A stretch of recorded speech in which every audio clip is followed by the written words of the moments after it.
Mapagpalang araw po muli madlang listeners. Ako po muli si Miss J.A. na muling maghahandog sa inyo ng isa na namang maganda at nakakakilig na kwento na isinulat ng ating mahusay na writer na si Bianx. Sana'y magustuhan niyo ang kwentong ito at kapulutan ng aral. Maraming salamat. Simulan na natin ang kwentuhan. Hating gabi na't hawak pa ni Angela ang kanyang cellphone. Hindi pa siya dinadalaw ng antok, kaya napagpasyahan niyang magpahinga muna saglit. Habang nakatitig sa screen ng cellphone, bigla siyang nakaramdam ng isang bagay. Ang kagustuhan na makipag-usap sa isang taong hindi niya kilala. Sa isang iglap lamang, nakita na niya ang kanyang sarili na nag-dial si Angela ng random na cellphone number. Hindi niya inaasahan na may sasagot. Ngunit may lalaking boses ang sumagot mula sa kabilang linya. Hello? Magalang at medyo nagtatakang sagot ng lalaki. Natigilan si Angela. Sorry, wrong number yata. Sagot niya. Pilit pinipigilan ng kaba na biglang bumalot sa kanyang dibdib. Ngunit sa halip na ibaba ang telepono, nakarinig siya ng mahinang tawa mula sa lalaki. Okay lang, mukhang kailangan mo ng kausap. Gusto mo bang mag-usap sandali? Wala rin naman akong ginagawa right now. Pero magpapakilala muna ako sa'yo para naman at least. Habang mag-uusap tayo, kilala mo na ako. Ako nga pala si Julius. Napangiti si Angela sa sabi ng lalaking kausap niya. Wala siyang intensyong pahabain ang usapan. Pero may kung anong bagay sa boses si Julius na nakakapagpakalma sa kanya. Kaya't sa halip na magpaalam, tumango siya't sinabi, Angela, ako si Angela. Bukas 8 a.m. ng umaga. Doon sana pag-usapan natin sa aresto. Hintayin kita kapag ako yung nauna. Pero wag mo sana akong paghintay na matagal if ever man Pagkausap ni Angela sa kabilang linya. Ito ang lalaking nakausap niya sa cellphone. Ilang buwan na rin simula na magsimula silang magkausap. Sinubukan lamang naman ni Angela ang mag-dial ng iba't ibang numero at hindi naman niya akalain na makikilala niya si Julius. Gusto na kasi nitong mag-settle sa buhay ngunit nahihirapan siya at hindi alam kung paano. Napag-isip-isip niya na baka mahuli na siya dahil ang ibang mga kaedad niya ay may mga sarili ng pamilya. May dati itong boyfriend na nagtagal din ng 11 years ngunit naghiwalay sila nung mas pinili na lalaki na pumunta sa ibang bansa at doon ay natagpuan niya ang babae na pinalit kay Angela. Oo, tanda ko na yan. Ready na nga yung susutin ko bukas para sa unang pagkikita natin. Kaya huwag kang mag-alala. Tsaka isa pa, di naman kita hahayaan na mauna ron. Mas gusto ko na ako yung maunang punta doon kaysa ikaw yung maghintay sa akin. Sige na, matulog ka na. Huwag ka na magpuyat Tutulog na rin ako. Good night. Papatayin ko na to Paalam ni Julius sa kabilang linya at pinatay ang tawag. Hindi mapigilan na mapangiti ni Angela bago matulog. Na-excite kasi ito sa pagkikita nila ni Julius bukas. Kinabukasan ay maagang naghanda si Angela para sa pagkikita nila ni Julius. Sigurado ka na ba dyan? Baka naman scammer yan o kaya'y masamang tao tapos kapag nakita kayo, daling kanyang kung saan lugar. Sabi ni Jane habang nakatingin kay Angela na nag-aayos para makipagkita sa lalaki na nakausap nito sa cellphone. Sus, ano ka ba? Sa tagal na namin nag-uusap, ilang buwan na kaming nag-uusap Jane kaya may tiwala na ako sa kanya. Isa pa, palagi rin naman siya nagkukwento sa akin kaya magaan na rin yung loob ko sa kanya. Tsaka alam mo na, nararamdaman ko na agad na gwapo siya at gentleman. Ayan, sige. Kapag hindi gwapo, baka bigla mo nalang i-ghost. Baka masira yung expectations mo. Alam ko naman gwapo yung ex mo rati pero don't expect too much dyan sa makikilala mo ngayon. Anong i-ghost? Actually, wala na akong pakialam sa physical appearance. Ang akin lang, basta mabait siya at handa niya akong mahalin. Ayos na. Buti nga kasi ikaw masaya na dyan sa asawa mo at may anak na kayo. Pero ako single pa rin hanggang ngayon. Pagmumukmok ni Angela, ngunit agad din naman tumigil nang tumunog ang cellphone nito at makitang pangalan ni Julius. Oh, ayan na, tumatawag na siya. Baka papunta na doon or nandoon na sa resto. Pero tignan mo nga muna itong suot at itsura ko. Okay lang ba? Hindi ba OA yung makeup? Bagay ba sa akin tong dress na to? Sunod-sunod na tanong ni Angela, kaya tumango si Jane. Agad namang ngumiti si Angela at agad na sinagot ang tawag. Hello, good morning. On the way na ako sa resto na, napag-usapan natin. Ganun ba? Sige, paalis na rin ako ng bahay. Baka medyo matagalan pa ako kasi alam mo na, medyo hassle mag-commute dito sa amin. Sagot ni Angela at nagmamadaling nagpaalam kay Jane bago umalis. Commute? What if sunduin na lang kita dyan sa inyo tapos sabay na lang tayong pumunta sa resto na napag-usapan natin para hindi ka na mahirapan? Aha? Sunduin? Hindi na, ayos lang ako. 2 sakay lang naman ang kailangan kong gawin bago makarating doon. Huwag ka nang mag-abala, Julius. Ito, may natatanaw na akong jeep. Sambit ni Angela at pinarang papalapit na jeep. Agad din naman itong tumigil kaya sumakay na si Angela. Nakasakay na ako. Ingat ka sa pagmamaneho mo ha. Okay, sige. Actually, malapit na ako sa napag-usapan natin. Sabi dito, 5 minutes na lang ay nandun na ako. Ganun ba? Bilis mo naman. Mukhang ikaw tuloy ang maghihintay na matagal. Habang nasa biyahe pa papunta si Angela, ay patuloy pa rin sila sa pag-uusap. Nakarating na sa resto na pinag-usapan si Julius. Naka-order na rin ito ng pagkain para sa kanilang dalawa ni Angela. Hindi nito maipaliwanag ang saya na nararamdaman. Wala siyang pagod na naramdaman kahit pa halos 1 oras nang nabiyahe niya papunta doon. Julius, ikaw yung nakakausap ko? Hindi makapaniwalang tawag ni Angela nang makita ang dating amo niya.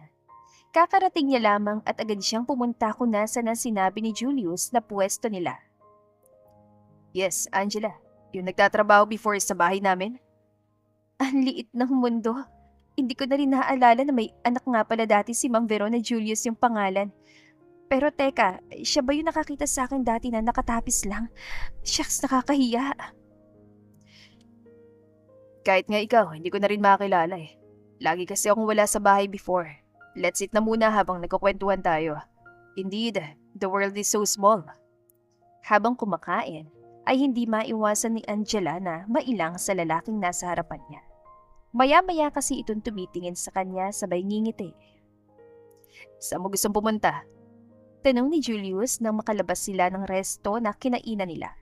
Papunta na sila kung nasa nakapark ang kotse nito. Ayos lang sa akin kahit saan. Wala rin kasi ako masyadong alam na magandang lugar dito kasi hindi naman ako palaging lumalabas eh. Ang awkward naman ito. Pero kumusta na si Ma'am Veron? Habang nasa kotse sila, ay hindi maiwasan ni Angela na magtanong. Sobra kasing tahimik at hindi siya sanay ng ganoon. 2 taon ang tanda niya kay Julius. Hindi naman sila ganong nag-uusap noon na lalaki. Kaya hindi niya lubos maisip na ang lalaki palang kausap nito sa cellphone ay dati na rin itong kilala. No, hindi ah. For me, hindi siya awkward. I'm sure nga na matutuwa si Mami kapag nakita ka niya. Si Mami naman, she's fine. Hindi na rin siya sobrang tutok sa work at tulad ng dati. Ngayon kasi, ako na yung nagmamanage ng business namin eh. May tanong ako kung ayos lang sa'yo na sagutin yung itatanong ko. Pero kung hindi naman pwede naman nating palitan yung usapan. Go on, sige lang. Komportable na naman ako sa'yo, kaya ayos lang sa akin kahit ano pa yan. Kasi di ba before may pinakilala ka na girlfriend mo sa mami mo? Kayo pa rin ba hanggang ngayon? Kasi nung last na nakapag-open ako ng social media, nakita ko nakasama niyo pa ni Ma'am Veron yung girlfriend mo nung kumain kayo sa labas eh. If kayo pa rin, bakit nag-entertain ka pa ng ibang tao? Hindi mapigilan na tanong ni Angela. Kanina pa sana ito nitong itatanong, ngunit ayaw naman niya na biglain ng lalaki. Sobrang haba ng kwento about yan, pero hindi ko naman tatanggihan na sagutin yan. Yes, nagkikita at nagkakausap pa rin kami ni Lane. Pero sobrang malabo na. Hindi na namin maintindihan kung mahal pa ba namin ang isa't isa o kami pa ba hanggang ngayon. Kasi wala namang hiwalayan na naganap eh. Wala na kaming oras para makapag-usap, hindi katulad ng dati. Alam mo, simula nung nakausap kita kahit sa cellphone lang, mas sumaya ako sa'yo eh. Ikaw na yung gusto ko nakausap kasi pakiramdam ko. Sa bawat araw na dumara na magkausap tayo, mas lalo ako nahuhulog sa'yo. Kahit na wala akong ideya kung anong itsura mo. Pagsasabi ni Julius ng totoo at ikinabigla naman niyon ni Angela. Hindi nito alam kung ano ang kanyang mararamdaman.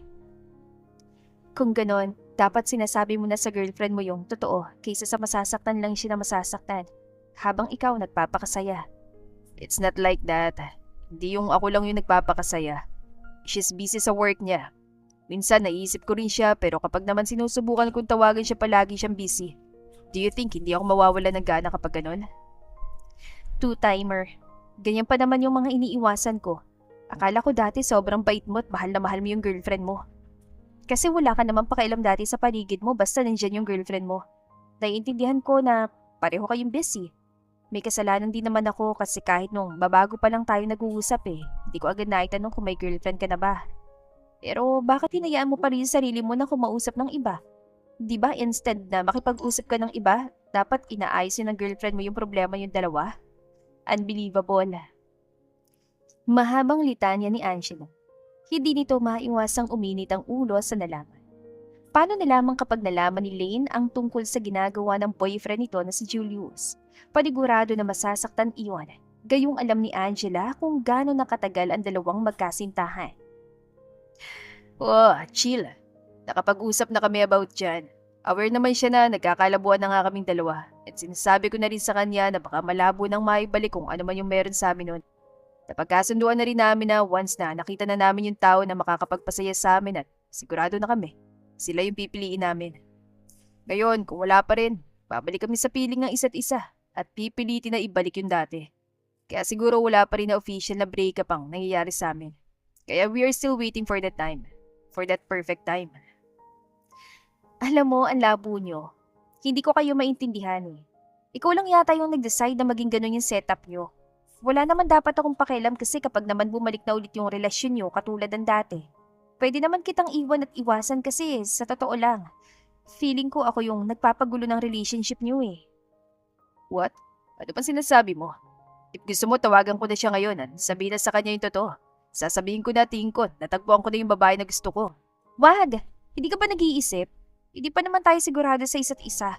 Ilang buwan pa nga lang tayong nagkakausap Mas mabuti siguro na bago mo gawin yan, magkalinawan muna kayo. Like, bakit hindi muna kayo mag-date kahit 1 week? Mag-usap ng mas maayos. Kasi sa tingin ko, naguguluhan lang kayong parehas dahil wala kayong sapat na oras sa isa't isa Payo ni Angela kay napabuntong hininga si Julius. Hindi nito akalain na ganun palang mag-isip si Angela. Pinilit na lamang ni Julius ibahin ang usapan nila. Ayaw kasi nitong mapunta lamang sa walang pagkikita nilang dalawa. Ang gusto sana ni Julius ay maging memorable ang unang beses na magkasama sila. Iniisip nito na sana pala ay hindi na lamang niya sinabi kay Angela na may girlfriend pa rin ito hanggang ngayon.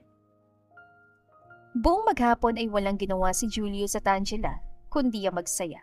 Pinipilit ni Julius alisin muna sa isipin nilang dalawa ang tungkol sa nobya nito na si Lane. Salamat ha, nag-enjoy ako. Nakangiting sabi ni Angela habang nasa tapat na ito ng bahay niya. Tumango naman si Julius at ngumiti rin. Wala yon, pero salamat din kasi pumayag ka na makipagkita. Kahit nahalata sa yung nagdadalawang isip ka, naging masaya rin ako na nakasama kita. Ibang-iba yung feeling kapag nakakausap kita ng personal. Di ko rin naman nakalain na ganyan ka, kaganda ngayon. Sus, ng bola pa. Sige na, umuwi ka na kasi baka abutin ka pa ng gabi. Mahirap sa daan. Ingat sa pagmamaneho ha. Ikamusta mo na lang ako kay Ma'am Verona. Opo, sige na. Magpahinga ka na rin Tatawag na lang ako kapag nakauwi na ako. Bye. Sambit ni Julius at mabilis na hinalikan sa noo si Angela bago nagmamadaling sumakay sa kotse nito habang may ngiti sa labi. Napatulala naman dahil doon si Angela, ngunit agad din na napailing at napangiti. Hinintay nito na tuluyan ang makalis ng sasakyan ni Julius bago pumasok sa loob ng bahay. Nandito ka pa rin? Aba, may anak at asawa ka na, ginagawa mo rito. Hindi makapaniwalang tanong ni Angela nang makitang kaibigan nito na si Jane na nakaupo sa sofa at diretsyong nakatingin sa kanya nang may ngiti sa labi. Umuwi ako kanina, bumalik lang ako ulit dito para makibalita. Pogi pala no, ang tangkad pa tapos mukhang mayaman. Pero ano, kumusta naman yung una yung pagkikita? Ayos ba? Hay, kung alam mo lang na uminit agad ang dugo ko kanina nung may nalaman ako. Pero nawala rin naman agad nung namasyal kami. Ayun, marupok. Bakit naman? Magkwento ka kasi ng buo, hindi yung bitin. Dali na, bilisan mo na magkwento at baka hinahanap na ako ng anak ko. Kasi ganito, Hindi ko naman alam na may girlfriend na pala siya. Kung hindi ko pa tinanong, hindi ko malalaman. Mukhang wala rin naman siyang balak sabihin. Napabuntong hininga na lamang si Angela nang maalala kung ano ang nangyari at napag-usapan nila kanina ni Julius. Ay, ano ba yan? Red flag pala. Matagal na sila. Buti hindi nahuhuli na may kabit yung lalaki na yun. Oo, matagal na. Bago pa lang ako nagtatrabaho sa mami niya noon sa sila na. Grabe ka naman sa kabit. Hindi ko naman alam, no? E di sana hindi ko na rin siya in-entertain. Depensa ni Angela sa huling sinabi ng kaibigan. Hindi na rin ito nasaktan sa narinig dahil sanay na naman ito sa walang prenong bunganga ni Jane. Nagtatrabaho sa mami niya? You mean, anak siya ng dating amo mo? Yung kinukwento mo before? Hindi makapaniwalang tanong ni Jane kaya tumungo si Angela. Palagi ko naman siya napapansin dati kahit bihira na lang siyang umuwi sa bahay nila. Dati nga palagi kong pinupuri sa isip ko kung gaano kabait, ka-gentleman at kamahal niya yung girlfriend niya. Pero nung sinabi niya yung kanina, bigla akong na-turn up sa kanya eh. Na-turn up daw pero nagpahalik naman sa noo. Kala mo hindi ko kita, tigilan mo nga ako, Angela. Sabi ni Jane at hinampas pang braso ni Angela. Hoy, hindi ko naman alam na may balak pala siyang halikan ako sa noo kanina. Kahit nga ako nagulat din kaya hindi na ako nakaangal at nakaiwas. Makalipas ang 1 linggo, ay wala pa rin namang nagbago kay Julius at Angela. Palagi pa rin silang magkausap sa cellphone. Gusto nga ulit makipagkita ni Julius kay Angela, ngunit ayaw ni Angela dahil naguguluhan pa ito. Ang buong akala niya kapag nakilala at nakita na niya sa personal ang lalaking nakakausap niya sa cellphone, ay masasabi na nito ang totoong dahilan kung bakit siya sumubok mag-dial ng random number. Pero tila nawala na sa utak niya na sabihin iyon kay Julius. Akalain mo yun? Ang kapal ng mukha ng ex-boyfriend mo na iwan ka kahit na naghihintay ka na matagal sa kanya.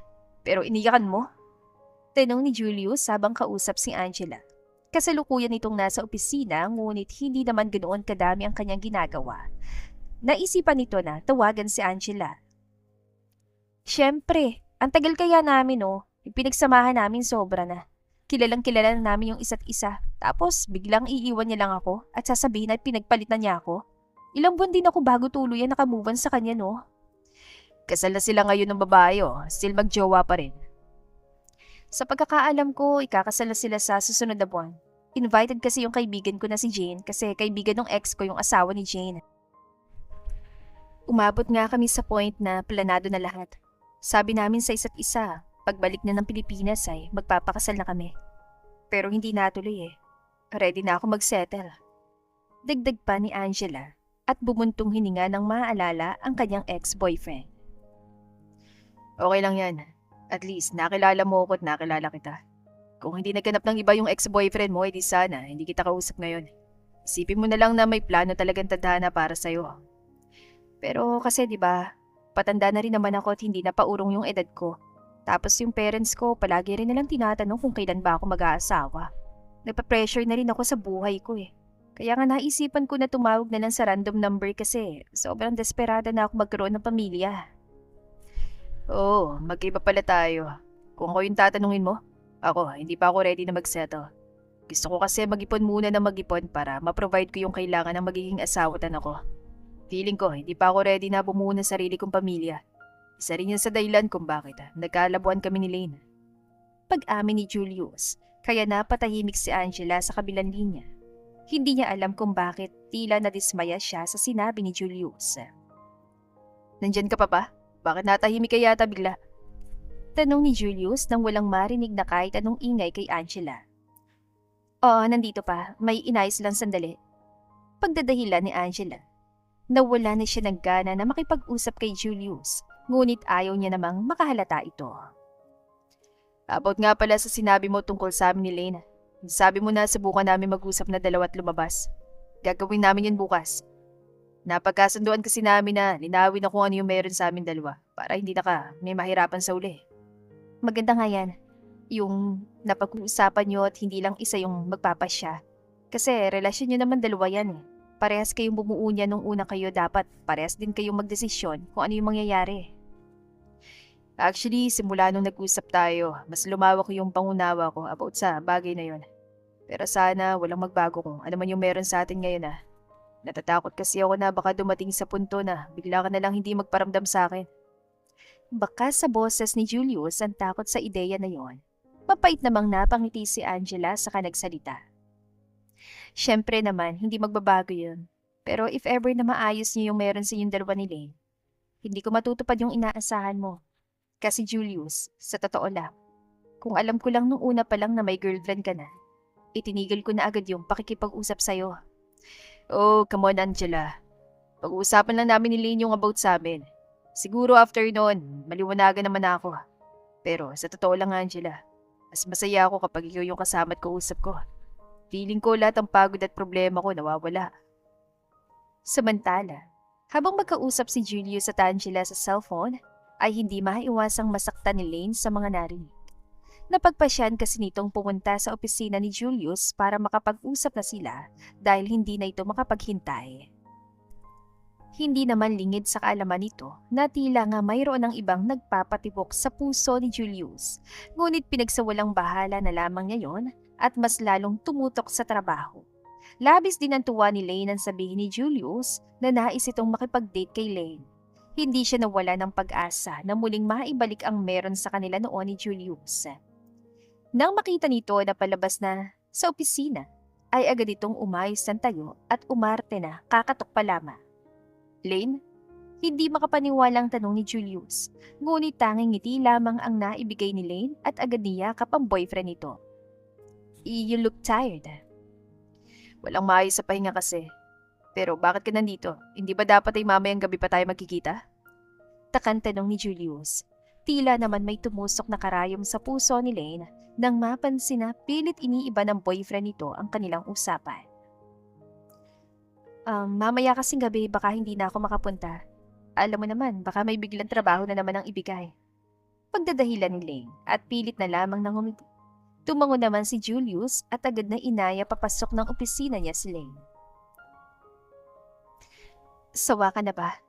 Masaya ka pa ba sa kung anong meron sa ating dalawa ngayon? Itutuloy pa ba natin?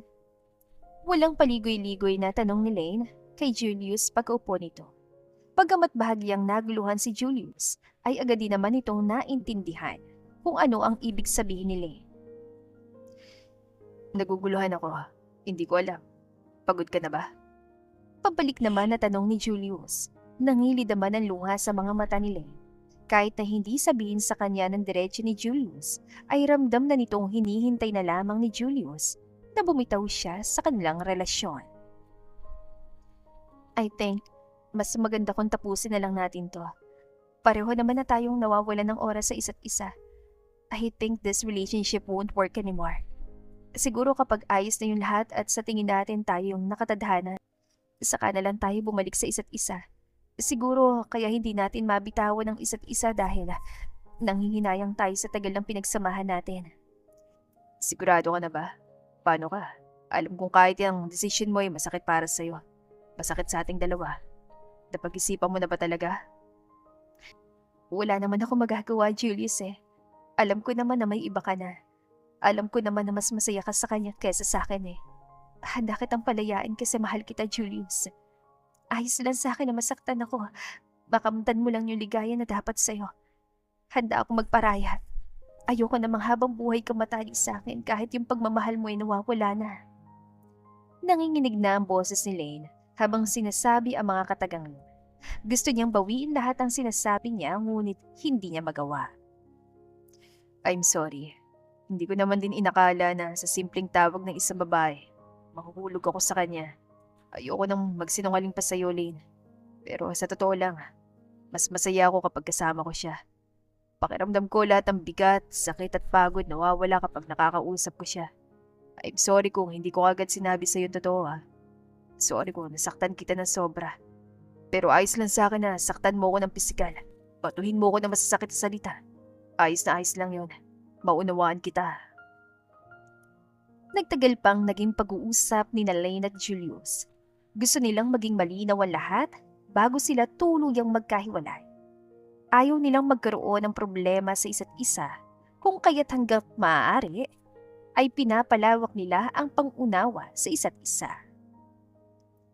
Pagkalipas ng 2 buwan, Nagtuloy-tuloy pa rin ang naging pag-uusap ni na Angela at Julius. Hindi na rin lingid sa kaalaman ni Angela ang nangyaring hiwalayan kay Lane at Julius.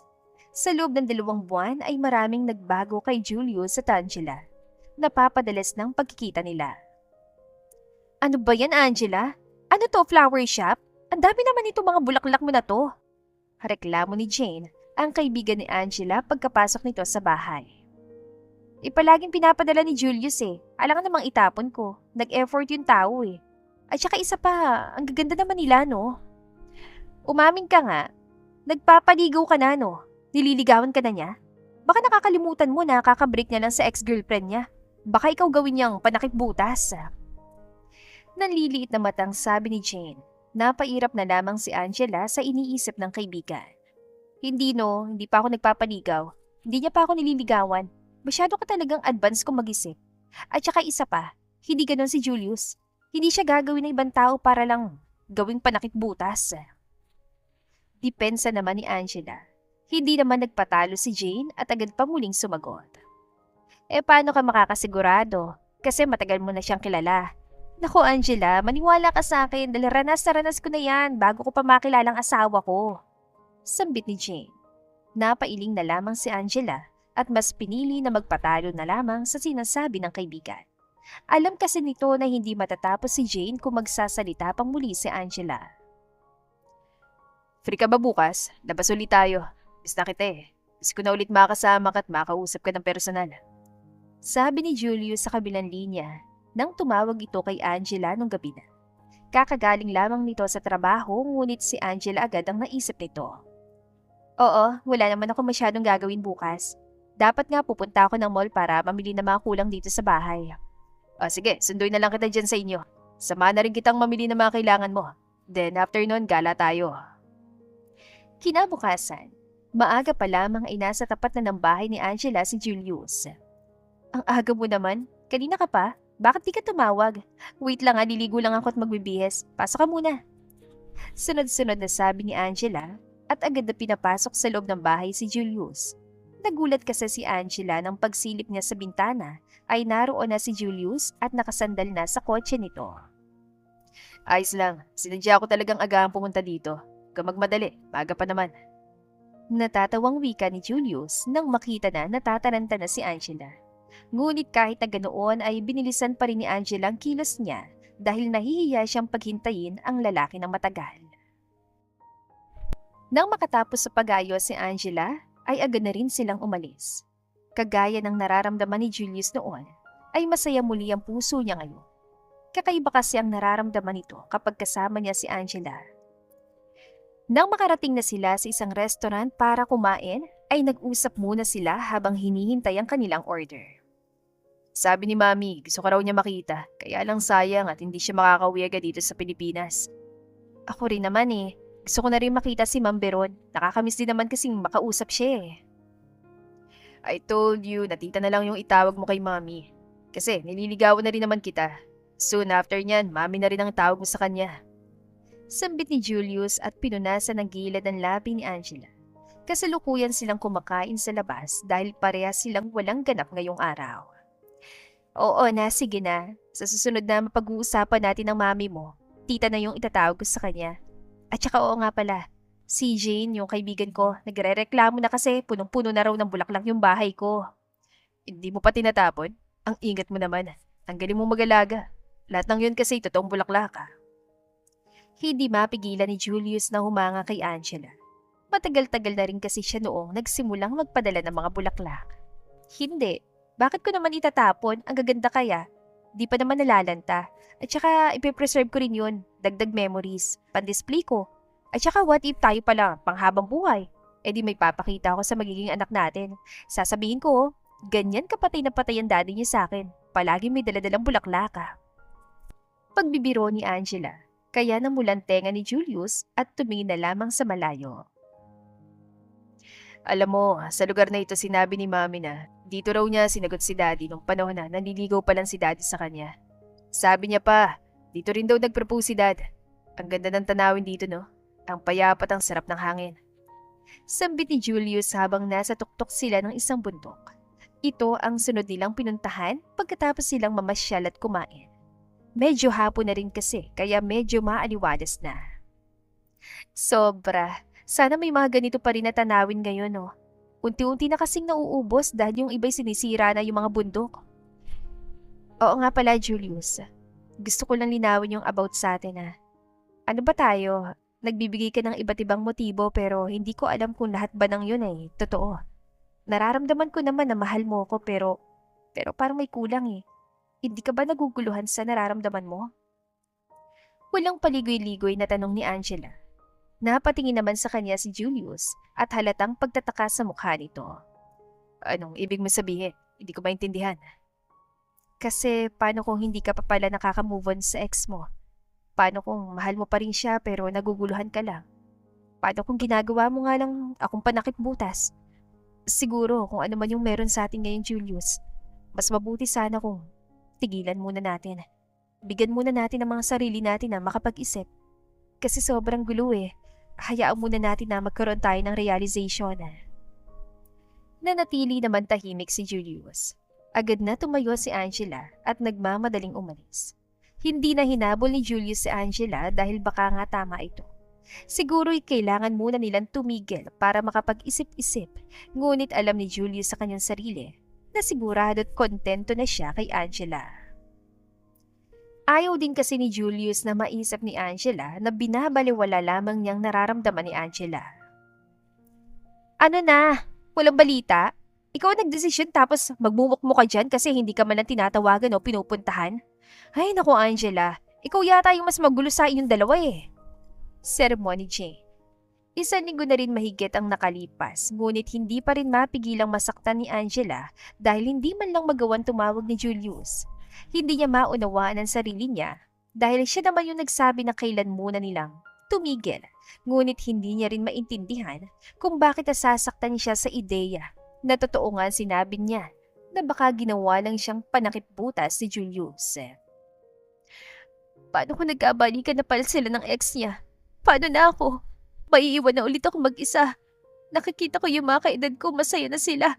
Hindi ako naiinggit. Gusto ko lang din namang maranasan yung ganun eh. Umiiyak na sambit ni Angela. Napairap naman sa hangin si Jane. Ewan ko sa... Hindi na natapos si Jane ang sasabihin nito nang may biglang magsalita dahilan para mapatingin si Angela. Hindi mangyayari yon dahil alam ko na sigurado na ako sa'yo.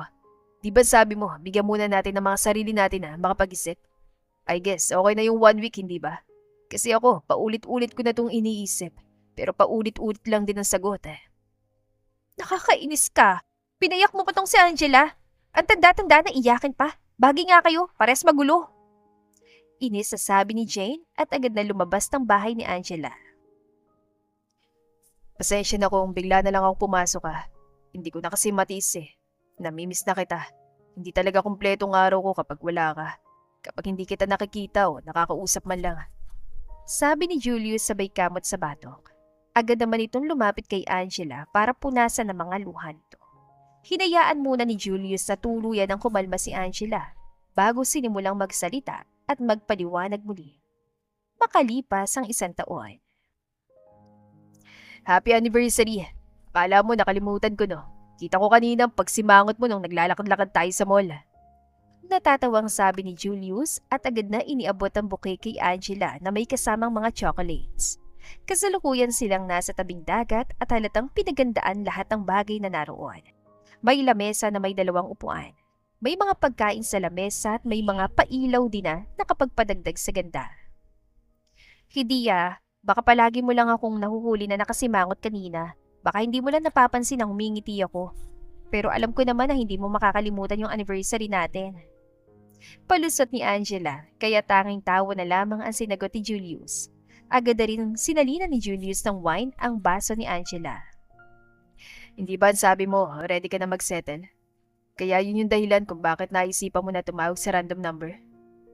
I think, ready na rin ako. Basta ikaw, palagi ako handa. Nung sinabi ko sa'yo na hindi pa ako ready nung minsan tayo magkausap, sinusubukan lang kita kung kahit matagal ba'y hindi ka bibitaw. Pero I think, this is the right time para itanong to sa'yo. Angela. Handa ka bang makasama ako sa pagharap sa mga hamon sa buhay?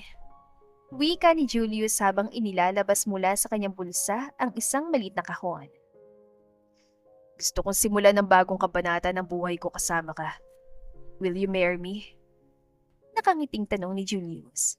Nanginginig naman na inilahad ni Angela ang kamay nito at tumango habang ang kabilang kamay ay nakahawak sa labi nito. Hindi niya alam na ganoon palang pakiramdam kapag nasa mismong sitwasyon na. Ang gabi naging saksi sa simula ng kanilang masayang pagsasama. Asus! Ayun! Nakapusa sa social media accounts niyo parehas. Nag-congrats ang ex mo hindi mo na-replyan. Akala ko ayos na kayo. Pag-usisa ni Jane kay Angela. Kasalukuyan kasi na nasa Canada si Jane. 3 araw na rin ang nakalipas mula nung mag-propose si Julius. Hindi ko pa nakikita, di pa kasi ako nakakapag-open ulit Busy pa kami ni Julius.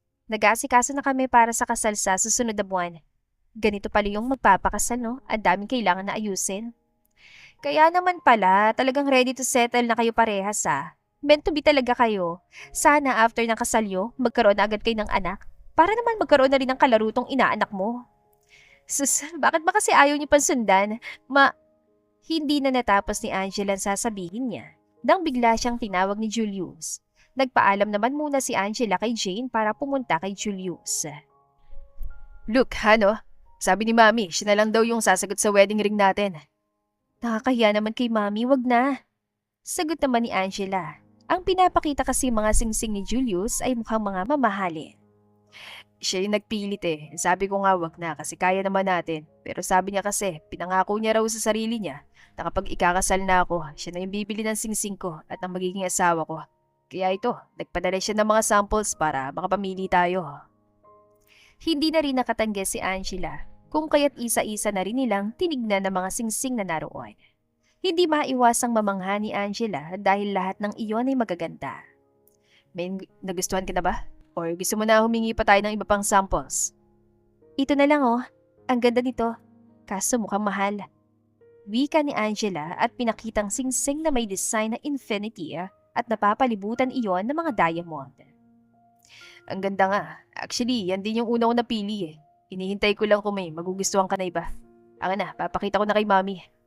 Hindi ba nakakahiya kasi? Tignan mo naman. Sa design pa lang mukhang mahal na. What if humati na lang tayo sa pagbabayad? Nag-aalangan pa si Angela. Come on, Iha. Ayos lang kahit mahal. Huwag kang mag-alala. Ako nang bahala. Biglang sumulpot ang mami ni Julius kung kaya't nanlalaki ang mata ni Angela at mabilis itong lumapit para yumakap. Hala, bakit para ka pong mas bumata? Hindi makapaniwalang tanong ni Angela, kaya natawa naman ang mami ni Julius na si Beron. Ano ba anak? Grabe ka naman. Pero wala na kasing masyadong stress kaya alam mo na, time naman para sa sarili ko. Ayan ba yung napili mo? Look how beautiful that is. May taste ka talaga. Grabe, bagay na bagay kay ng anak ko. Papuri ni Beron sa magiging asawa ng kanyang anak na si Julius. Hindi na rin maitatagong saya na nararamdaman ni Beron para sa anak niya. Nakipagkwentuhan muna ito sa dalawa bago umuwi. Kahit si Julius ay hindi alam na uuwi pa lang kanyang mommy at sasadya pa sa bahay nila. Makalipas ang 1 buwan. Napakaganda mo talaga. Grabe Hindi halatang napag-iwanan ng kalendaryong edad. Mukhang bata, fresh na fresh. Papuri ni Jane kay Angela. Ngayon ang araw ng kasal ni Angela at Julius. Umuwi rin si Jane dahil ito ang tatay yung bridesmaid ni Angela. Grabe yung feeling, parang sasabog sa saya yung puso ko. Ganito pala yung pakiramdam. Super! Ganyan din ako nung ikakasal no. Pero sila tita ba tito, nasan? Hinahanap sila kanina nung ma'am Beron kanina si Papa ang sabi ni Mama ay kinakausap daw si Julius. Baka nandyan lang sila, baka kausap na rin si Mommy. Pinapasabi nga pala ng best man na kung ayos ka na raw. Nandun na daw kasi si Julius. Saad ni Jane kay Angela at agad naman itong tumango. Tinulungan naman ni Jane na makapunta sa sasakyan si Angela dahil nga kailangan ng may mag-aangat ang dress nito. Habang nasa biyahe papunta sa simbahan ay nagkuwento muna ang kaibigan ni Julius kung gaano raw ka-inlove si Julius kay Angela noon kahit hindi pa naman talaga nito nakikita pa ang mukha ni Angela. Hindi naman mapigilan ni Angela na lumambot ang puso dahil doon. Nabanggit na sa kanya iyon ni Julius, ngunit kapag naalala niya muli ito, ay grabe ang saya sa kanyang puso. Bibihira lamang kasi ang lalaki na handang sumugal. Marami pang napag-usapan si Angela at ang kaibigan ni Julius bago nakarating sa simbahan. Mas lalo lamang nahulog si Angela kay Julius nang malaman ang mas marami pang bagay na tungkol sa kanyang mapapangasawa. Habang hinihintay ni Julius sa harap ng altar ang pagdating ni Angela, ramdam niyang kabog ng kanyang puso, hindi dahil sa kaba, kundi dahil sa labis na kaligayahan. Sa wakas, ang babae na hindi niya inaakalang makikilala noon ay makakasama na niya pang habang buhay ngayon. Naroon din yung ex ni Julius na si Lane. Masaya ito para sa dalawa. May bagong boyfriend na rin ito. Wala namang kaso kay Angela na naroon si Lane dahil alam niyang nagkaroon na naman ng closure sina Julius at Lane. Samantalang sa labas ng simbahan, si Angela naman ay pinipilit na kontrolin ang kanyang mga luha habang inaayos ng kanyang kaibigan ang laylayan ng kanyang wedding dress. Nakasuot siya ng puting wedding dress na simpleng-simple, ngunit napaka-elegante. Ang kanyang buhok ay nakaayos sa isang mababang bun na may ilang hibla na malayang bumabagsak sa kanyang mukha. Hindi may pagkakailan taglay na kagandahan ni Angela.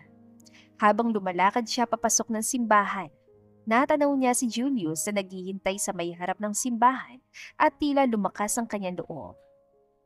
Agad siyang napangiti. Sa mga mata nito, nakita niyan lahat ng kanilang pinagdaan. Mula sa kanilang unang pagtatawagan sa cellphone hanggang sa mga gabing puno ng tawanan at usapan. Nang makarating si Angela sa harap ni Julius, hindi niya maiwasang ngumiti habang tinitignan ito. Parang panaginip. Bulong ni Angela sa sarili. Panaginip na naging totoo, sabi ni Julius ng mahina. Ngunit sapat para marinig ni Angela. Pinunasan niya luha ni Angela bago sila parehong humarap sa pare upang simulan ang seremonya. Pinapangako kong lagi kitang mamahalin, hindi lang sa masasayang oras, kundi lalo na sa mga panahon ng pagsubok. Hindi ako magsasawang intindihin ka. Pinapangako ko sa harap ng maraming tao at sa harap ng altar na magiging mabuti akong asawa at ama sa magiging mga anak natin. Sabi ni Julius sa kanyang vow. Pinapangako ko nga, lagi kitang susuportahan at sasamahan ka na labanan ng bawat pagsubok ng buhay kasama ka. Mas papatatagin pa natin yung relasyon na mayroon tayo. Hindi ko hahayaan na mag-isa kang lalaban. Pinapangako ko rin na magiging mabuti akong asawa sa'yo at sa mga magiging anak natin. Pagkatapos ng kasal, tumuloy sila sa venue na ginanap sa bakuran ng bahay ni na Julius. Malawak ito at may design na rin. Idagdag pang maliwanag na buwan at ng mga bituin. Maraming bisitan dumalo sa kanilang kasal. Ang mga mahal nila sa buhay ay nagsalo-salo, nagtawanan at nagdiwang kasama nila.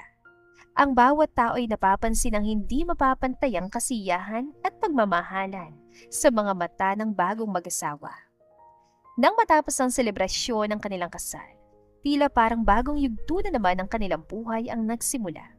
Ang kanilang buhay ay saksi sa kanilang mga plano, pangarap at masayang alaala na nabuo at bubuin pa. Alam mo, na sinabi mo sa akin ang dahilan kung bakit mo naisipan tumawag sa random number. Napaisip ako na minsan, ang tadhana pala hindi natin inaasahan pero dinadala tayo sa tamang tao. Gumiti si Angela habang diretsong tumingin sa lalaki.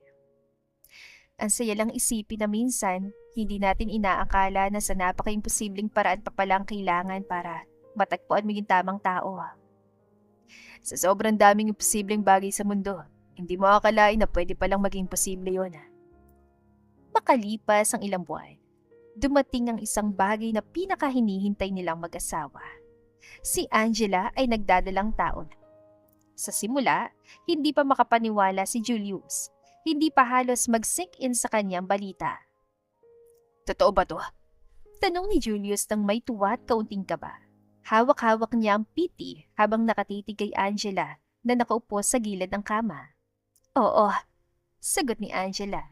Abot tengang ngiti habang pinapanood ang reaksyon ni Julius. Magiging tatay ka na. Magiging ganap na mga magulang na tayo. Hindi mapigilan ni Julius ang sarili. Niyakap niya si Angela ng mahigpit at tumalon sa saya. Seryoso, magiging tatay na ako. Magiging magulang na tayo. Mararanasan na natin. Pinapangako ko sa magiging anak natin magiging mabuting ama ako. Isa to sa pinakamasayang nangyari sa buhay ko. Napangiti si Angela sa kanyang asawa. Tuwang-tuwa sa reaksyon nito. Oo, magiging tatay ka na. At alam ko, magiging mabuting ama ka. Simula noon, naging mas maalaga si Julius. Lagi niyang sinisiguradong komportable si Angela. Tinutulungan siya sa mga bagay kahit maliit na gawain lamang ito at palaging kasama sa bawat check-ups. Minsan nga'y mas inuuna pa ni Julius si Angela kaysa sa trabaho. Gusto kasi nitong masigurado na palaging maayos ang kalagayan ni Angela at ng anak nila. Okay ka lang ba, Han? Tanong ni Julius minsan habang nasa clinic sila ni Angela para sa ultrasound. Okay naman ako, napaka maalalahanin mo talaga. Mas nagdoble nung nagbuntis ako. Sagot ni Angela. Hawak ang kamay ni Julius habang pinapanood nilang monitor. Siya na yan. Bulong ni Angela. Tinuturong imahe ng kanilang anak sa screen.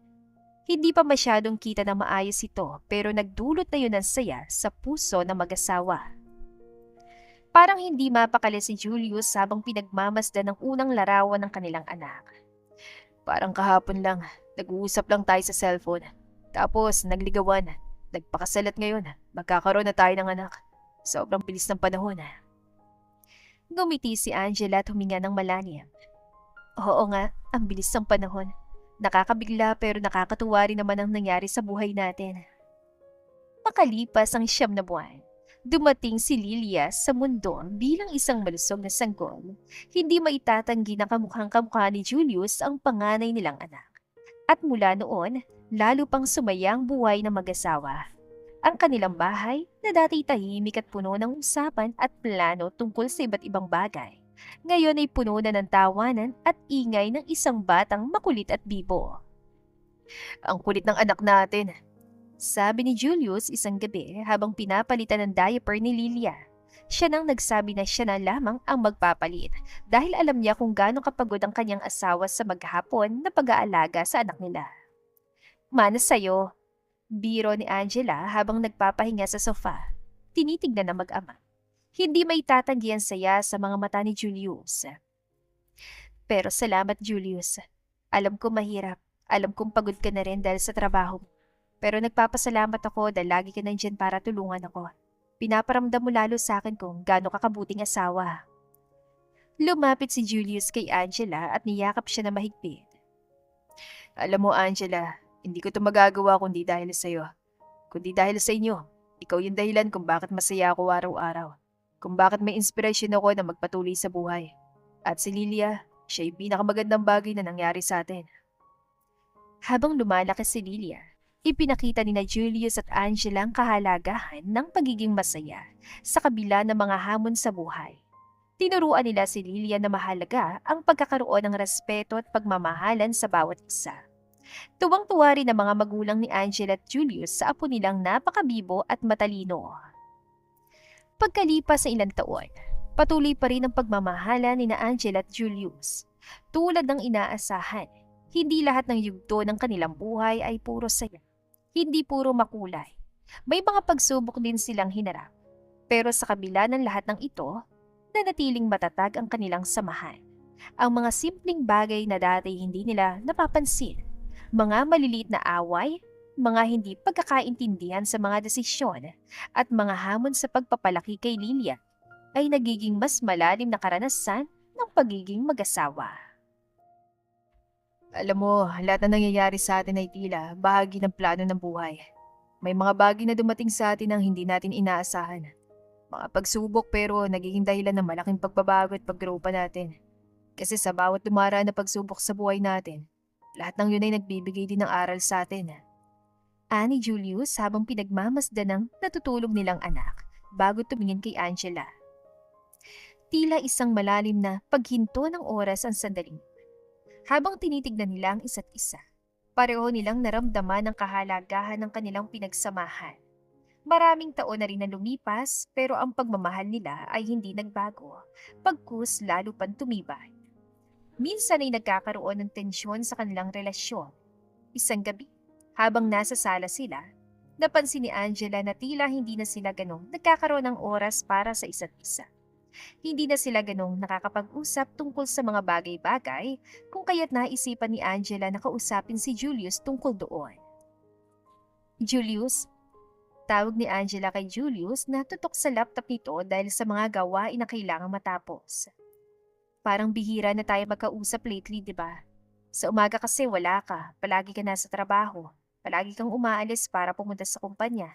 Sa gabi naman, palagi ka pa rin busy, kahit weekends para tapusin yung mga gawain mo. Napatingin si Julius kay Angela at saglit na napaisip. Oo nga, sorry, ang dami kasing deadlines eh, ang daming kailangan tapusin, pirmahan. Hindi ko rin naman gusto na hindi na tayo nakakapag-usap ah. Napabuntong hininga si Angela. Ay, pero kailangan nating mag-adjust, Julius. Hindi pwedeng puro trabaho lang, lalo na't may anak na tayo. Baka isipin niya na may pagkukulang na tayo sa kanya. Ayokong lumayo yung loob niya sa atin. Tumango si Julius. Tila alam niyang tamang sinabi ni Angela. Tama ka. Kailangan nating ayusin to. Alam ko mahalagang trabaho para sa kinabukasan ng anak natin. Pero hindi dapat maging hadlang ito sa oras para sa pamilya. Hindi ba sinabi natin noon ay magiging mabuti tayo na magulang? Tutuparin natin yun. Nag-usap silang mabuti at napagpasyahan nilang mas pagtuunan ng pansin ang kanilang oras sa isa't isa. Gumawa sila ng Weekend Family Day, kung saan ang mga araw ng Sabado at Linggo ay ilalaan lamang para sa pamilya. Magpupunta sila sa parke, kakain sa mga paborito nilang kainan, at minsan ay nagbanding sila sa bahay kasama si Lilia. Ang saya ng araw na to, di ba, Lilia? Tanong ni Julius sa kanilang anak habang naglalaro sila ng Scrabble. Sabado ngayon kung kaya't magkakasama silang lahat. Opo, Daddy. Ang galing ko. Tingnan mo, na-spell ko yung word na elephant. Proud ka po ba sa akin? Masayang tanong ni Lilia habang aliw na aliw sa laro. Siyempre naman, palaging proud sa'yo si Mommy at Daddy. Ang galing-galing mo kaya. Ang laki mo na rin. Hindi ako makapaniwala na ang bilis talaga ng panahon. Napangiti si Angela habang pinagmamasdan ng mag-ama. Sa mga simpleng sandaling ito, naramdaman niya kung gaano kahalaga ang oras na kasamang pamilya. Walang bagay na makakapantay sa kung anong meron sa pamilya nila ngayon. Lahat ng tawanan at kulitan ay tila musika sa tenga ng bawat isa sa kanila. Alam mo, Julius, tama nga talaga na naglaan tayo ng oras na ganito. Hindi man madalas, pero may quality time naman. Nakikita ko kung gaano kasaya si Lilia. Makalipas ang ilang taon. Isang gabi, habang nagdi-dinner silang pamilya, napansin ni Angela ang lungkot sa mga mata ni Julius. Han, may iniisip ka ba? Kanina ka pantahimik. Pwede ka magsabi sa akin kung may problema ka. Saad ni Angela at hinawakan ng kamay ni Julius. Napatingin si Julius sa kanyang asawa at ngumiti ng kaunti. Pero hindi pa rin maitago ang lungkot sa kanyang mga mata. Wala naman, Han. Iniisip ko lang ang kumpanya. Medyo mabigat lang ang mga desisyon lately and hindi ko na alam tama ba yung pamamahala ko pa. Bakit? Ano ba nangyayari? Tanong ni Angela. Alam niyang hindi ito ang usual na pagiging abala ni Julius. Kahit pasabik siyang malaman ng problema, hinanda niyang sarili sa maaaring mabigat na balita. Huminga ng malalim si Julius bago nagsalita. Angela, hindi ko na siguro kayang itago sa'yo. Medyo nalulugi ng kumpanya. Hindi na ako sigurado kung saan ako nagkamali. Pero biglang huminang kita at halos wala nang pumapasok na bagong investors. Sinubukan kong ayusin pero sa tingin ko hindi na talaga kaya. Baka tuluyan ng mapunta sa pagkalugi. Nanahimik si Angela. Ramdam ang bigat ang sitwasyon at hirap sa bawat salitang lumalabas sa bibig ni Julius. Matapos ang ilang segundo, hinawakan niyang kamay ni Julius. Han, bakit hindi mo agad sinabi sa akin? Alam mo naman na nandito lang ako, di ba? Magkasama nating haharapin yan. Mag-asawa tayo, Julius. Kung ano yung problemang meron ka, handa akong tulungan ka. Napayuko si Julius. Halatang mabigat ang dinadala. Ayoko kasi na mag-alala ka pa. Gusto kong ayusin to ng mag-isa. Pero parang palala ng palala ang sitwasyon eh. Nagdami kong bagay na sinubukan na akala ko makakatulong. Pero wala namang nangyari. Naguguluhan na ako, Angela. Hindi ko alam kung dapat ko pa bang ipagpatuloy o ipasara na lang ang kumpanya. Julius, hindi mo kailangang harapin to na mag-isa. Kumpanya mo to, pero buhay nating dalawa yung apektado. Huwag mo ko isang tabi. Alam mo naman na kaya nating lampasan ito ng magkasama. Baka kung ipapasara mo yan, isipin mo na maraming tao rin na mawawalan ng trabaho, hindi lang ikaw. Mas maganda kung gumawa tayo ng mga plano para makabangon ng kumpanya. Niyakap ni Julius si Angela. Naramdaman ni Julius ang pagiging kampante sa asawa. Salamat, Han. Alam kong palagi nandyan ka. Nandyan kayo ni Lilia para sa akin. Pero natatakot ako mabigo ko kayo. Alam niyo naman kayong lakas ko. Kayo yung inspirasyon ko. Hindi kita kayang pabayaan, Julius. Kaya sa kahit anong mangyari man, hindi ako mawawala sa tabi mo. Aayusin natin yan. Malalagpasan din natin lahat ng meron tayo ngayon. Mula ng gabing yon, mas naging involved si Angela sa mga desisyon sa kumpanya ni Julius. Gumawa sila ng plano para makabangon muli sa pagkalugi. Pinag-aralan nilang mabuti ang bawat aspeto ng negosyo, mula sa finances, sa mga investors, at lahat ng may kinalaman sa pagbangon ng kumpanya. Nagkaroon ng isang mahalagang meeting si Julius kasamang ilang potensyal na investors. Agad naman itong kinausap si Angela matapos ang meeting at hindi may pagkakaila na nabuhayan ito ng loob. Hana, tingin ko magiging malaking breakthrough to. Sabi ni Julius habang naglalakad sila palabas ng opisina. Kung makuha natin ang proyektong to, malaki yung posibilidad na makabangon ng kumpanya natin sa pagkalugi. Talaga? Ano sabi nila? Tanong ni Angela, halatang umaasa sa magandang balita. Well, interesado sila. Pero kailangan ng mas malaking kapital kaysa inaasahan ko. Ang daming mga projects na pwedeng makuha. Kaya ngayon, kailangan natin maghanap ng mas maraming investors o loan para masimulan ang proyekto.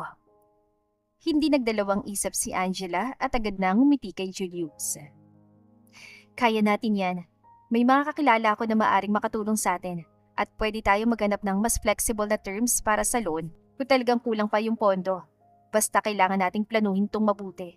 Huwag din muna tayong magpadalos-dalos. Alam mo, Han, sabi ni Julius at tumitig kay Angela na may halong pagkamangha. Hindi ko alam kung paano ko magagawa ito kung wala ka. Salamat sa pagiging matatag para sa atin. Salamat sa pagsama sa akin para magawa lahat ang bagay na to. Magkasama tayo dito, Julius, kaya walang imposible. Lahat kaya natin malagpasan. Dahil sa tulong ni Angela at sa mga bagong paraan na kanilang ginawa, unti-unting nakabangon ang kumpanya ni Julius. Nakakuha sila ng bagong investors at nagsimula ng mga bagong proyekto na nagbigay muli ng sigla sa negosyo. Mas naging matatag din ang relasyon ni Julius sa kanyang mga empleyado at kliyente dahil sa pagiging hands-on niya sa pamamahala. Isang gabi, habang nag-uusap si Julius at Angela sa kanilang balcony, hindi mapigilan ni Julius ang makaramdam ng saya at pasasalamat sa asawa. Angela, kundi dahil sa'yo, hindi ko alam kung paano ko malalampasan ang lahat ng to. Ngumiti si Angela habang yakap-yakap si Julius. Hindi ko rin naman kaya na iwan ka, lalo na sa ganitong sitwasyon. May sinumpaan tayo sa simbahan at habang buhay kong panghahawakan yon. Mahal kita, Julius. At lahat ng ito'y para sa atin, para sa pamilya natin. Hindi lang negosyo ang tinayo natin, Han. Pati na rin yung pamilya. Mas lalo kitang minahal dahil sa kung paano mo ko sinamahan sa lahat ng pagsubok. Ngumiti si Angela at tumingin sa mga bituin. At ngayon nalampasan na natin ang lahat ng yon. Ang tanging mahalaga sa akin ay magkakasama tayo. Alam ko may mga bagong pagsubok ang darating pero lahat ng hamon ay kaya nating harapin basta't magkasama tayo. Habang abala sina Julius at Angela sa pagsasaayos ng kumpanya, hindi maiiwasang magkaroon ng tensyon sa kanilang pamilya. Isang gabi, habang kumakain sila ng dinner, napansin ni Angela na tila may sama ng loob si Lilia. Lilia, anak, bakit tahimik ka? May problema ba? Napatingin si Lilia sa kanyang mga magulang at pinaglaruan ng hawak na kutsara. Mommy, Daddy, lagi na lang po kayong busy. Minsan hindi niyo na ako nakakasama. Lagi na lang kayo nag-uusap tungkol sa trabaho. Paano naman po ako? Napatigil si Julius. Ramdam ang bigat sa sinabi ng anak nila na si Lilia. Napatingin siya kay Angela. Parehong nararamdaman ng mga pangangailangan ng kanilang anak. Anak, sorry. Alam namin ni Mami na naging abala kami, pero hindi namin intensyon na mapabayaan ka. Tumango si Angela bilang pagsang-ayon. Oo nga anak, pasensya ka na ha. Alam mo naman na ginagawa namin ito para rin sa'yo. Pero inaamin namin na mali kami at may pagkukulang. Okay lang po, sabi ni Lilia, pero halatang may sama ng loob pa rin. Pero sana po, mas bigyan niyo pa ako ng oras. Sana po mabalik po natin yung dating bonding na meron tayo nun. Namimiss ko na po yun eh. Oo naman anak, pangako babawi kami. Alam namin na hindi pwedeng puro trabaho na lang kami. Mahal na mahal ka namin at maglalaan kami ng oras para sa'yo. Ibabalik natin yung dati na tuwing weekends ay family day. Sorry kung kailangan mo pang maramdaman yan ha. Mula na makapag-usap sila tungkol sa bagay na yon, mas naglalaan sina Julius at Angela na bigyan ng oras si Lily. Sa kabila ng mga hamon sa kumpanya, sinigurado nilang palaging may oras sila para sa kanilang anak. Kahit pa sa simpleng paglalaro ng board games o paglalaro ng mga gusto ni Lilia tuwing weekends. Makalipas ang isang linggo, isang gabi, habang kumakain sila ng hapunan kasama si Lilia, masaya nilang pinag-uusapan ng mga proyekto ng kumpanya ni Julius. Daddy, Mami, ang galing niyo po. Parang hindi kayo napapagod sa trabaho. Sabi ni Lilia habang kumakain ng paborito niyang spaghetti. Alam mo anak, napapagod din kami. Pero dahil masaya kami sa ginagawa namin, hindi namin masyadong nararamdaman. Oo nga, dagdag ni Angela. At hindi lang yon, may inspiration kami kung bakit kami nagtatrabaho ng mabuti. At alam mo ba kung sino yon? Napatingin si Lilia kay Angela habang nagtataka. Sino po, Mami? Siyempre, ikaw anak. Ikaw ang inspirasyon namin ni Mommy. Kaya kahit mahirap, alam naming sulit ang lahat. Nakangiti si Lilia at ramdam niyang pagmamahal ng kanyang mga magulang. Wow, talaga po. Saya naman po. Kaya gusto ko rin po maging kagaya niyo balang araw. Balang araw, Lilia, kaya mo rin yan. Pero ngayon, mas mahalaga muna na mag-aral ka at mag-enjoy bilang bata. Payo ni Angela habang tumango naman si Lilia bilang pagsang-ayon. Matapos ang ilang taon ng patuloy na pagsisikap at tagumpay, nagpasya sina Julius at Angela na magbakasyon muli sa resort kung saan unang nag-propose si Julius kay Angela. Ito ang naging paborito nilang lugar dahil dito sila unang nag-usap tungkol sa kanilang mga pangarap at dito rin nila napagtanto ang halaga ng kanilang relasyon. Habang naglalakad sila sa pampa, muli silang nakaramdam ng nostalgia. Naalala mo pa ba to, Angela? Tanong ni Julius habang pinagmamasdan ng paglubog ng araw sa dagat. Ngumiti si Angela tumango. Paano ko makakalimutan? Dito ka nag-propose sa akin. Dito nagsimulan lahat ng mga pangarap natin. Alam mo, Han, sabi ni Julius habang hinahawakan ng kamay ni Angela. Maswerte ako dahil pinili mo ako makasama. Hindi ko naisip na darating ang araw na magkakaroon tayo ng masayang pamilya, ng negosyo at ng lahat ng meron tayo. Julius, tugon ni Angela, tumingin sa mga mata ng kanyang asawa. Hindi ito tungkol sa swerte. Ito'y tungkol sa pagmamahal natin sa isa't isa at sa pagsisikap natin. Kaya lahat ng meron tayo ngayon, pinaghirapan natin. Bonus na nga lang ang swerte at hindi ko ipagpapalit sa kahit anong bagay ang mga karanasang to. Dumating ang panahon na hindi na lamang nagtagumpay ang kumpanya ni Julius, kundi lumago pa ito ng higit sa kanilang inaasahan. Dahil sa kanilang sipag, tiyaga at pagtutulungan, nagkaroon pa sila ng panibagong business. Isang araw, habang nasa isang magandang resort sila para sa kanilang anniversary, lumingon si Julius kay Angela habang nakatingin sila sa dagat. Han, hindi ko alam kung paano ko ipapaliwanag ang nararamdaman ko ngayon. Natupad na lahat ng pangarap ko. Negosyo, maging successful, at higit sa lahat, ikaw at ang anak natin.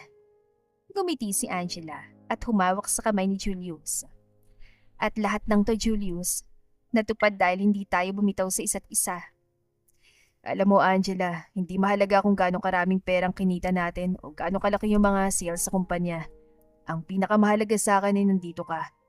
Ang kasama ko kayo ng anak natin sa bawat akbang, sa bawat hamon ng buhay. Sabi nga nila, ang tunay na kayamanan ay hindi nakikita sa material na bagay, kundi sa mga taong kasama mo sa bawat tagumpay at pagkatalo. Nagpatuloy silang nakatingin sa paglubog ng araw habang yakap ang isa't isa. Hindi man nila alam ang mga hamon na haharapin pa nila sa hinaharap. Buo ang kanilang tiwala na anuman ang mangyari, magkasama nilang haharapin ito. At dito na po nagtatapos ang ating kwentong pag-ibig. Maraming salamat po sa pakikinig. To God be the highest glory. Hanggang sa muli. Paalam!